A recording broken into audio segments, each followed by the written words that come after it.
आज की कहानी एक भूतिया अस्पताल के रहस्य के इर्द गिर्द घूमती है। एक ऐसा अस्पताल जहां इलाज तो होता था, पर कहते हैं कि कई मरीज कभी वहां से जिंदा वापस नहीं लौटे। इस अस्पताल में कोई गलती से भी रात नहीं गुजारना चाहता। आज उसी अस्पताल के अजीब और खौफनाक राज खोलने की कोशिश करेंगे। लेकिन आप बताइए, क्या कभी किसी भूतिया जगह पर जाने की हिम्मत कर सकते हैं? नीचे कमेंट में जरूर बताएं। ये कहानी शुरू होती है साल 2018 में, जब दो दोस्त आरव और निकिता अपने कॉलेज प्रोजेक्ट के लिए एक पुरानी और सुनसान जगह की फोटोग्राफी करना चाहते थे। उनके सीनियर ने उन्हें एक ऐसी जगह का नाम बताया जिसका इतिहास भूतिया घटनाओं से भरा पड़ा था। वो जगह थी शहर के बाहर स्थित बोनवेल हॉस्पिटल। कहते हैं ये अस्पताल कई सालों से बंद पड़ा था। आखिरी बार यहाँ 1999 में एक बड़ा हादसा हुआ था, जिसमें कई मरीज और नर्सें जिंदा जल गए थे। कुछ लोगों का मानना था कि उस हादसे के पीछे किसी का हाथ था, तो कुछ इसे शुद्ध हादसा मानते थे। लेकिन एक बात तय थी कि उस रात के बाद से इस अस्पताल में कई अजीब घटनाएं होने लगी। आरव और निकिता ने उस हॉस्पिटल में जाने का मन बना लिया। वो वहां एक दोपहर पहुंचे, लेकिन आसपास की आबोहवा उन्हें बता रही थी कि ये कोई आम जगह नहीं है। अस्पताल के खंडहरों में धूल जमा थी, दीवारों पर काई और सूखे खून के निशान साफ देखे जा सकते थे।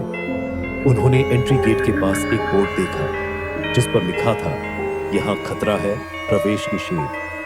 क्या आप ऐसे चेतावनी बोर्ड को नजरअंदाज करके अंदर जाने की हिम्मत कर सकते हैं? नीचे कमेंट में बताएं। उन्होंने गेट से अंदर कदम रखा। अंदर का वातावरण बेहद भारी और डरावना था। चारों ओर बिखरे पुराने कागज, टूटी फूटी कुर्सियां और मरीजों के फेंके हुए जूते, मानो यहां अचानक कुछ बहुत बुरा हुआ हो। चलते चलते वो एक लंबे गलियारे में पहुंचे।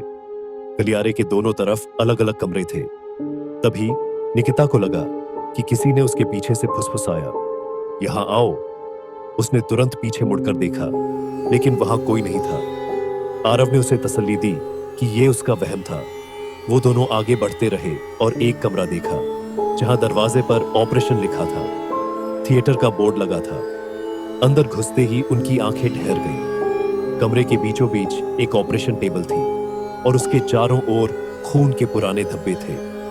दीवार पर एक पुरानी घड़ी अटकी हुई थी जो रात के 3:17 पर अटकी थी, और यही वो समय था जब उस हादसे में लोगों की मौत हुई थी। तभी कमरे में अचानक एक ठंडी हवा का झोंका आया और वो घड़ी फिर से टिक टिक करने लगी। वो दोनों डर से कांप उठे, लेकिन समझ नहीं पा रहे थे कि क्या करें। इसी बीच कमरे में से किसी की चीख की गूंज सुनाई दी। निकिता ने अपने कैमरे से तस्वीरें लेने की कोशिश की, लेकिन जैसे ही उसने तस्वीर ली, कैमरे की स्क्रीन पर कुछ अजीब दिखाई देने लगा। स्क्रीन पर एक औरत की धुंधली परछाई थी जिसके हाथों में जलने के निशान थे। वो दोनों घबराकर बाहर की ओर भागे, लेकिन उन्हें लगा जैसे कोई उनके पीछे पीछे आ रहा हो। तभी उन्होंने देखा कि गलियारे के अंत में एक नर्स की आकृति खड़ी है जिसका चेहरा पूरी तरह से जला हुआ था।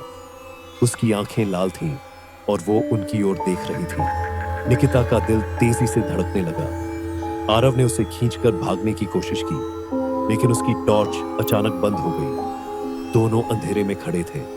केवल नर्स की उन लाल आंखों की चमक दिखाई दे रही थी। आरव ने किसी तरह अपनी टॉर्च दोबारा चालू की और वो बाहर की ओर भागे, लेकिन दरवाजा अचानक बंद हो गया। वो दोनों फंस गए थे। तभी एक धीमी और कर्कश आवाज आई, तुम लोग यहाँ क्यों आए हो? ये जगह अब तुम्हारी है। दोनों डर से कांपते हुए उस आवाज का पीछा करते हुए पीछे मुड़े तो देखा एक आदमी खड़ा था जिसका चेहरा बुरी तरह झुलसा हुआ था। वो आदमी उनकी ओर बढ़ने लगा और उनके पैरों के पास जमीन पर खून की धारें बहने लगी। आरव और निकिता ने अपनी पूरी ताकत लगाकर दरवाजा खोलने की कोशिश की और किसी तरह दरवाजा खुल गया। वो दोनों भागते हुए बाहर निकल आए, लेकिन जैसे ही उन्होंने मुड़कर देखा, अस्पताल की खिड़कियों से कई जले हुए चेहरे उन्हें घूर रहे थे। वो दोनों किसी तरह अपनी जान बचाकर अस्पताल से बाहर निकल गए। पर आज भी वो जब रात में सोने की कोशिश करते हैं तो उन्हें उन चेहरों की झलक दिखाई देती है। कहते हैं, जो उस अस्पताल में एक बार चला जाता है, वो उस जगह का हिस्सा बन जाता है। क्या आप सोचते हैं कि वो दोनों वापस कभी ठीक से सो पाए होंगे